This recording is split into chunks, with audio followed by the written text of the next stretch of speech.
આજરોજ સાબરકાંઠા જિલ્લાના ઈડર તાલુકાના દરામલી ગામે નાગપાંચમના દિવસે ભગવાન શ્રી ગુગા મહારાજના મંદિરે ઇતિહાસના એવા મેહુલભાઈ દેસાઈ રબારી એમના મંદિરનો ઇતિહાસ જણાવી અને નાગપાંચમનું મહત્વ સમજાવ્યું હતું. બ્યુરો રિપોર્ટ ગૌતમ નાયક, હાલાર એક્સપ્રેસ ન્યૂઝ, સાબરકાંઠા. જય ગુગા મહારાજ.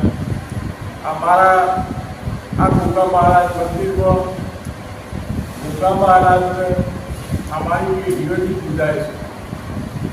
અમારા બાપ દાદાઓએ પૂછતા હતા, અમે પણ પૂછીએ છીએ. આ લગભગ અમારા 8-9 પેઢીથી અમારા પૂજા ચાલુ છે હોય. તારી નાત બોલવા દેસાઈ. અમે ચરમતા રબારી છીએ. આ અમારે તેજોબા હતા. તેજોબા આ મહારાજને લાયેલા અને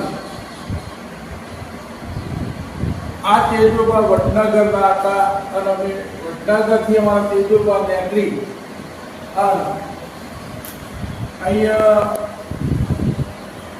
આ બધું નીકળી અને ગોમે ફરતા નેત્રોમલી ઠાકોર સાહેબ પાન આવેલા અને ઠાકોર સાહેબને રાજીજી કરી કે સાહેબ મારે અહીં રહું છું, કોઈ ગોમ હોય તો મને રહેવા માટે આજીવિકા માટે રડવા માટે આપો.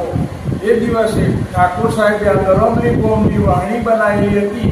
તેમાં અમારા બાપુને કોઈ જગ્યા આપી અને કોઈ વસવાટ કરેલું.